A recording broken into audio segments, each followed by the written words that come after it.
Way too many organizations talk about best practices. We should be talking about best thinking, because it's our thinking that drives everything we do and everything we become. We need people on our team that think better, think healthy, think productively. And one thing I've learned in life, when I think better, I can practice a concept called personal accountability, and that's my core message today. See, the world is of blame. We need to be in the world, not of the world. The world messes with people's thinking. You hire people that come out of a society loaded with victim thinking, loaded with when will someone take care of me, loaded with whodunit questions. It's our job to retrain them. Personal accountability and the QBQ is the solution. Hey, you going to join this center? We don't ask these kinds of questions. You ready? Who dropped the ball? Who missed the deadline? Who made the mistake? Because we don't want to wear the company coat of arms. You've probably never seen this, right? What does finger pointing and blame cost us? It costs us more than you'll ever see on the bottom line because you can't measure it. See, personal accountability is trainable, but you won't be able to measure the results. You'll just know, wow, my center is so much better when I, the owner, start saying, no excuses. I own the result. Could we return to what works? Personal responsibility, personal accountability, ownership. No more blame. No more victim thinking. No more procrastination.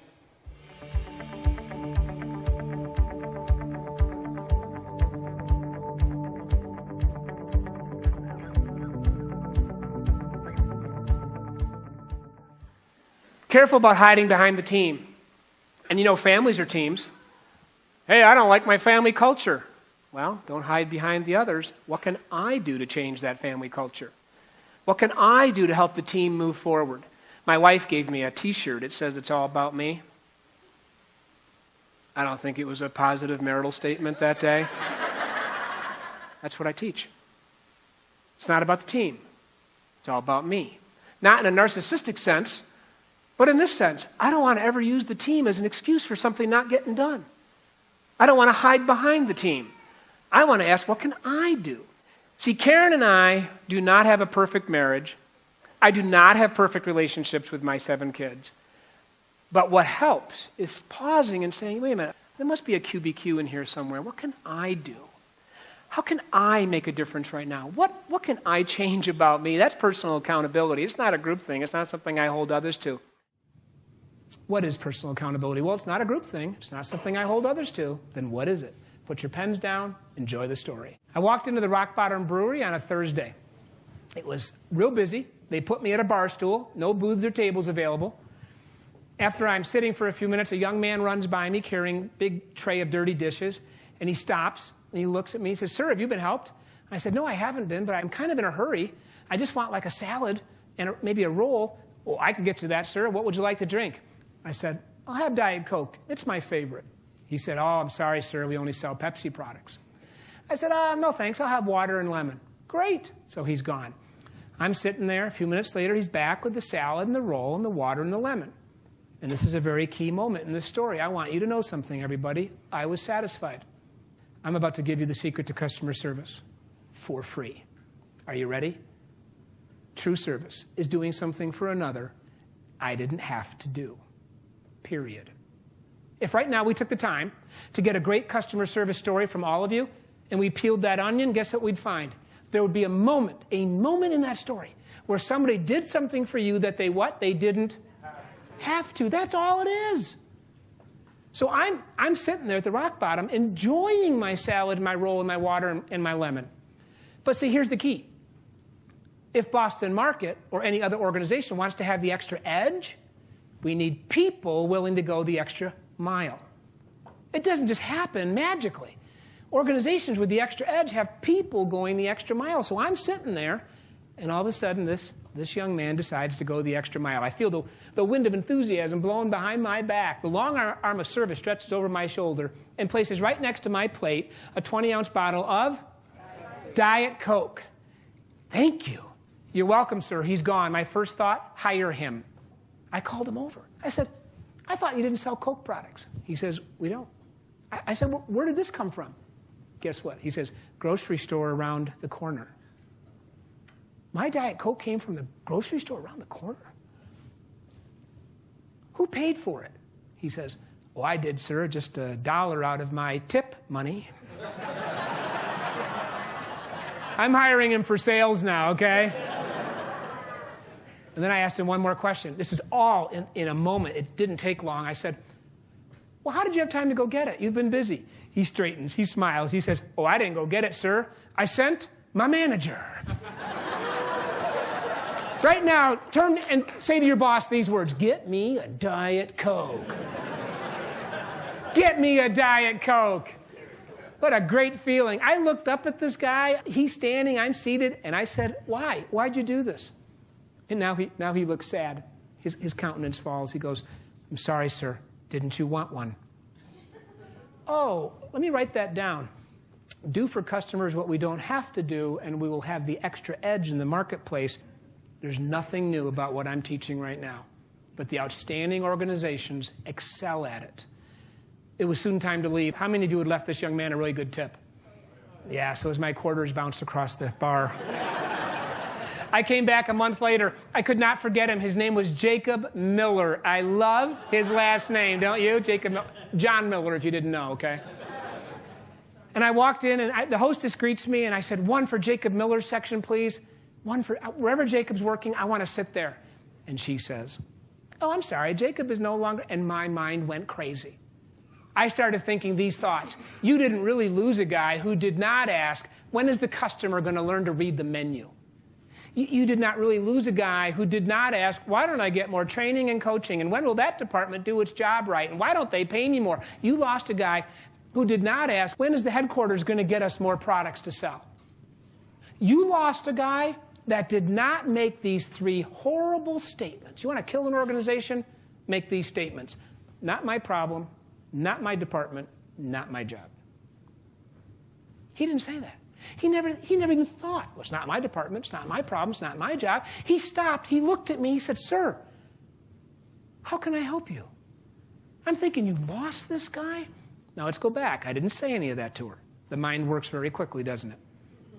I said, one for Jacob Miller's section, please. And she says, oh, I'm sorry, Jacob is no longer, and I thought all that, but all I said was this, don't tell me you lost him. And she says, oh, no, sir.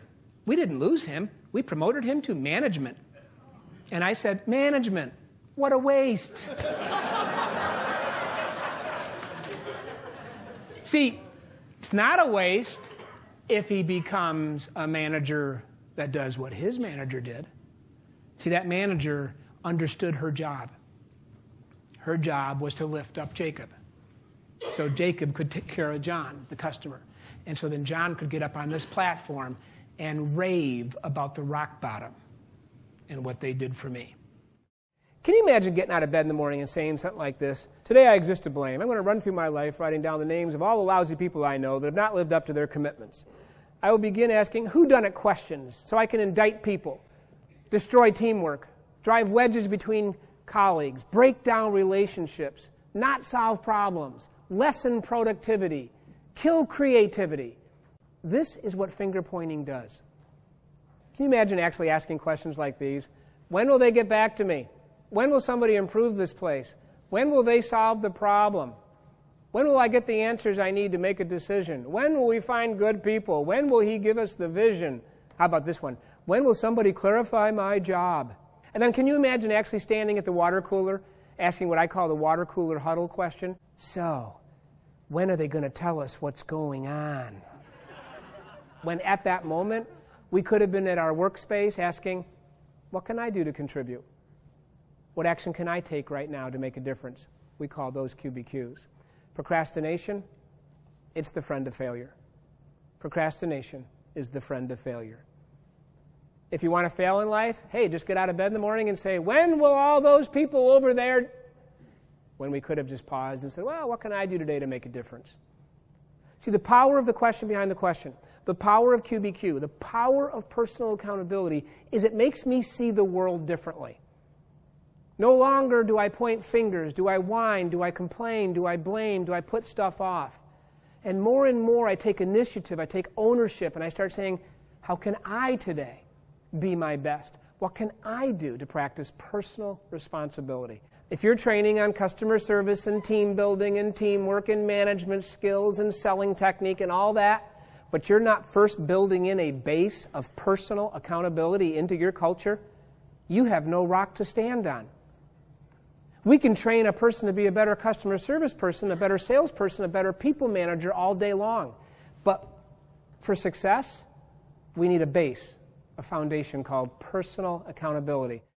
The core issue in any organization that wants to be outstanding is the individual, because teams are made up of individuals. And if we don't recognize that, we start hiding behind the team. Can you imagine hiding behind the team with language like this? Well, the team didn't get it done. The team didn't have enough resources. The team wasn't committed. Management didn't give the team a clear mission or vision. But the team will only be as good as the pillars upon which it stands. And those pillars are named Tom and Susan and Kirsten and Dick and Joe. Those are the pillars. People. And it is amazing what the team can do when people start practicing personal accountability. QBQs do not begin with why. Have you ever heard questions like these? Why is this happening to me?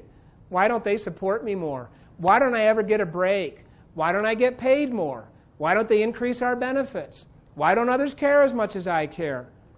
Why can't we find good people? Questions that begin with why and have a poor me tone, they take me straight to victim thinking. When I play victim, who am I serving? Careful with your answer. When I play victim, who am I serving? Nobody. Not even who? Not even myself. If you could change one thing to enhance the effectiveness of your operation, what would you change? Most people come out with the P's. Programs, policies, pricing, procedures, processes, people, more people, less people, different people, and one guy wrote down Pepsi.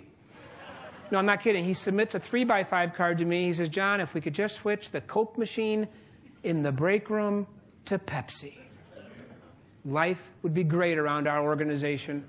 How many of you think that man has some really big dreams? Raise your hand.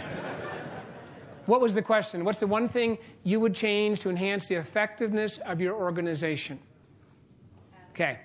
I've asked that question for a long time, and nobody has ever said, oh, time out, John, time out. I'm just going to go back to my office, my cubicle, my car, my home office, wherever I work, and I'm just going to fix me.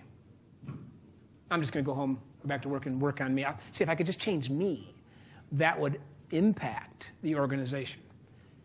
Where did I get this material? From you. 10,000 hours of workshops with really good people, and we would basically ask people, so, how do we improve this place? And the flip chart would fill with ideas. So much creativity. It would just be loaded. We would be scribbling on the flip chart for an hour with ways to improve the organization. Nobody ever just said, me. I'm going to work on me. What can I do to change me? We've been talking about personal accountability today. You've been a fun group. Send me an email, john@qbq.com. Let me know what you've applied from this material. Thanks for having me. I'm done. Bye.